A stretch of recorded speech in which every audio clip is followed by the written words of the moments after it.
I'm the Irish guy and relax. Good Christ, please, just stop. Everyone right now is running scared as if the sky is gonna fall in. Oh no, Man City have signed Erling Haaland. Oh, the Premier League is ruined now. I guess I'm just gonna go in and instead invest my time into playing table tennis and spin the bottle with my sister. Lads, this week, the defeatist attitude I have noticed amongst football fans, it's almost scary. I mean, everyone seems to think that Haaland to Man City has just ruined the competition in the Premier League. Lads, 3 years ago, you didn't even know this guy exists. Yeah, I realise he looks scary, okay? A bit like I'd imagine what Darth Vader looks like underneath the mask. I mean, when he smiles, it looks a bit like a cross between Willem Dafoe and Pennywise the Clown. As he looks like he could play the role of a villain in Spider-Man, yes. And if you found this fella hiding under your bed, oh, you'd be well within your rights to take a poo in your shorts. I mean, how is he younger than Phil Foden? He looks a bit like if Jerry Halliwell spent a month drinking cow steroids for breakfast.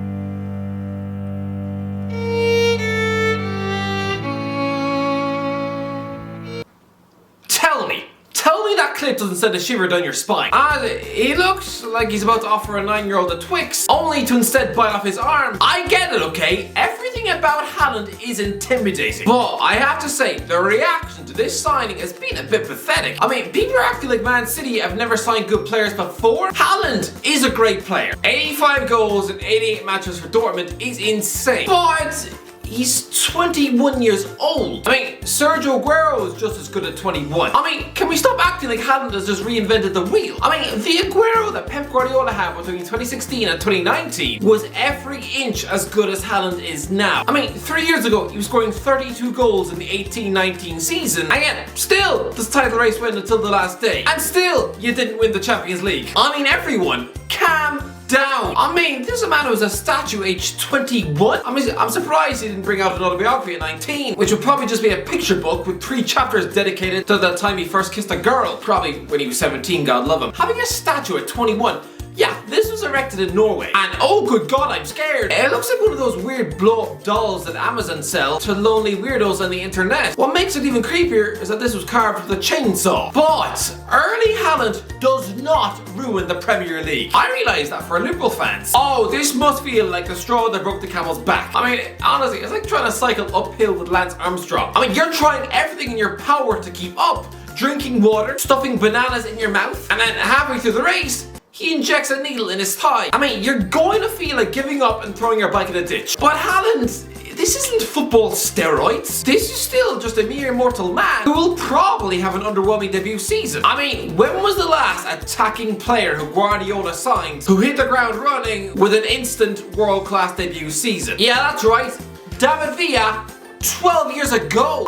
Guys, but I was trying to hit 150,000 subscribers as soon as possible. We're nearly there. Honestly, it's all down to you absolute legends. Slap the big fat red subscribe button, you absolute legends. Anyway, back into the video.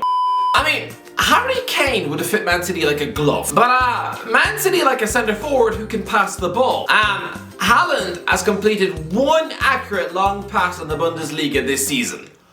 1. Listen, he will be a success, Christ above, just ask Robert Lewandowski what playing under Pep is like. Yeah, he will succeed, but he's not going to bang in a hat-trick every week. Can everyone please just relax? This is not the death of competition in the Premier League. So for everyone that keeps moaning, Pep Guardiola has been in this position before on the other side of the fence, except far, far worse. Premier League rivals are moaning because Man City have signed a striker from Borussia Dortmund. Well, imagine how Pep must have felt during the summer of 2009 when, as Barcelona boss, he was watching the Real Madrid president react to Barcelona's treble by forking out for Cristiano Ronaldo, Kaká, Karim Benzema and Xabi Alonso all in the space of a month. They'd broken the world transfer record twice in a week on 2 Ballon d'Or winners. And if Bayern Munich had not rejected their monster bid for Frank Ribery, they would have broken the world transfer record 3 times in June. I mean, poor old Pep, he had every right to spend that summer whining like Kendall Jenner over a lasagna stain on her purse. After his gargantuan hard work moulding the Barca revolution, oh, here was Real Madrid breaking football, financial doping, buying the league. You might have expected to find him whinging in the press or burying his face in a meatball pie, but no, the following season Barcelona knuckle down, go again, get on with it. They lose just 1 game and win the league by 3 points. Football is unfair, yes,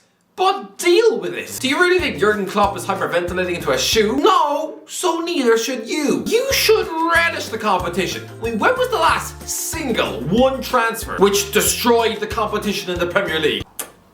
I'm waiting. Price them up. Manchester United had Cristiano Ronaldo for 7 seasons. 4 of those seasons, they didn't win the league. I mean, Manchester City signed Kevin De Bruyne and then finished 15 points behind Leicester. I mean, Chelsea buying Andriy Shevchenko in 2006 should have blown a hole in the league. Nah, he was about as much use as your grandma at the zoo. Just relax. But Man United fans will be crying into their porridge. It's official. That Erling Haaland at Old Trafford dream is dead. I mean, 2 years ago, this move almost seemed like fate. I mean, Christ, how often is it that arguably the most sought after teenager in world football comes from Norway? Ozzy, you don't expect anyone from Norway to be good at football. Christ, Haaland's strike partner at international level is Josh King, someone with the first touch of a cheese pancake. I mean, one of Norway's goats was John Carew, who played for Aston Villa, West Ham and Stoke. I used to know somebody from Norway called Arnie, and he had the first touch of a wet watermelon. And sure, right now there's probably schoolboys from Oslo out there enraged by these words. Oh, Irish guy, how dare you! You're sleeping on Morten Gamst Pedersen! What am I? What, the guy who played nearly 400 games for Blackburn Rovers? Sweet left foot, yes, but in 10 years at Ewood Park, and the only bids that came in for him were from Olympiacos and Celtic. Clearly the rest of the world trusted him the same way you trust Hannibal Lecter to mind your dog. Honestly, you do not expect a world superstar to hail from Norway, and especially not from the scrotum of someone who is the 90s answer to Josh Brownhill. I mean, I'm convinced Erling's man must have been sneaking off to Paul Scholes' house, because this cannot be Alf's DNA. But what are the odds that at the time Haaland was for sale, the Man United interim coach also happened to be Norwegian, the first Norwegian manager in the history of the club, and it just happens to come at a time where Haaland needs a new club. I mean, in the winter of 2019, Man United fans were practically having to stop themselves from dribbling out of all 4 corners of their mouth. I mean, Solskjaer was flying out to meet him in Salzburg. I mean, they probably shared a lunchtime bowl of scrambled egg, with Ollie trying to persuade him to join a team captained by a human fridge freezer. But do you remember how Eden Hazard loved all the transfer attention at Lille, annoyingly flirting with every big club on Twitter? Well, here was Haaland's dad taking photos of him at the airport, and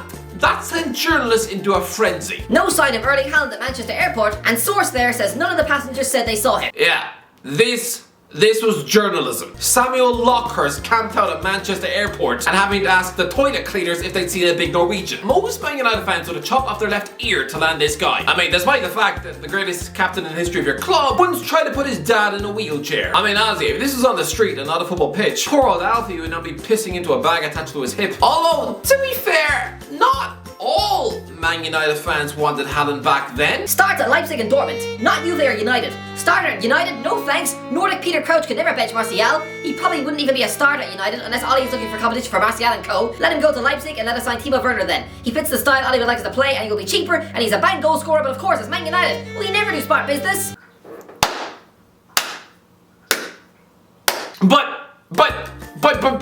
But I am going to say a sentence which will make all of you shocked.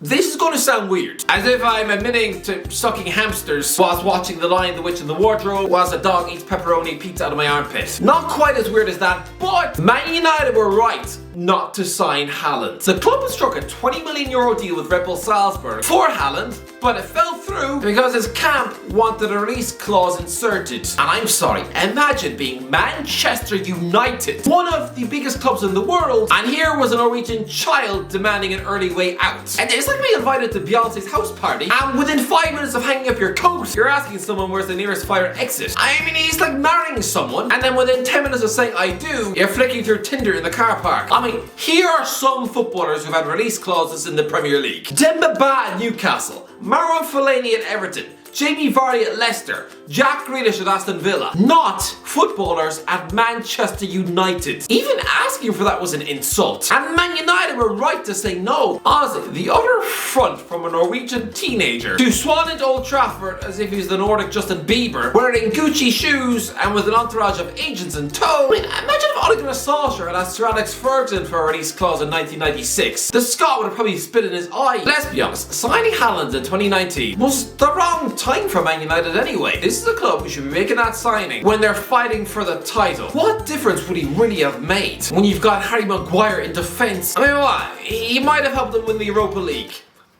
Is that it? I mean, last season Edinson Cavani netted 17 goals. This time out, Cristiano Ronaldo at 24. A goal scorer is not the issue at Old Trafford. And I'm sorry, but this release clause would have left Man United exposed. I mean, honestly, it's like agreeing to let the local cannibal babysit your kids. You can't really complain when he then bakes poor little Fred in a pie. Can you imagine this summer, Man City swoop in for Haaland and take him from Old Trafford for 51 million quid as he shares an Uber to the Etihad with Paul Pogba? Can you imagine how much that would hurt? You would have essentially kept Ollie's prodigal son warm for Pep. No, that would be too much to bear. Just no, it would not be worth it. Manchester United fans are too proud to let that ever happen. Let's put it this way. Carlos Tevez was a great player for the club, but if you teleported a Man United fan back to the summer of 2007, you know, being the modern day Michael J. Fox, and if you asked him whether the club should sign Tevez from West Ham or not, you know, the guy who later betrayed them by signing for Man City, no, he'd try and break into the medical and stop it by poking Tevez in the eye. Just let Tevez go to Chelsea instead or something. In the eyes of Man United fans, Tevez might have been a great footballer, but he was also a human rat. Those fans would love the chance to turn back time and not sign him, instead choosing to buy Fernando Torres instead. But finally, spare a thought for Harry Kane. Poor old Harry Kane. This guy is watching this whole transfer saga unfold as if he's Jennifer Aniston watching that Tomb Raider woman steal her husband in 2005. Manchester City was Kane's last chance and hope at winning a Premier League. And now that deal is dead in the water. Last summer, you should have quit Tottenham like a man. You should have been open with the fans and put in a transfer request, instead of sheepishly pussyfooting around by passively aggressively hinting at an exit on the overlap with Gary Neville. Honestly, if you'd gone full Berbatov and gone on strike, then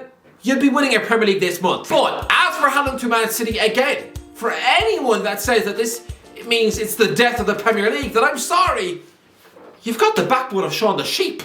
Anyway, that's what do you think? Let me know in the video, what do you think? Let me know in the comment section below if you enjoyed the video. Don't forget to like, subscribe, and as always, I'll talk to you in a while.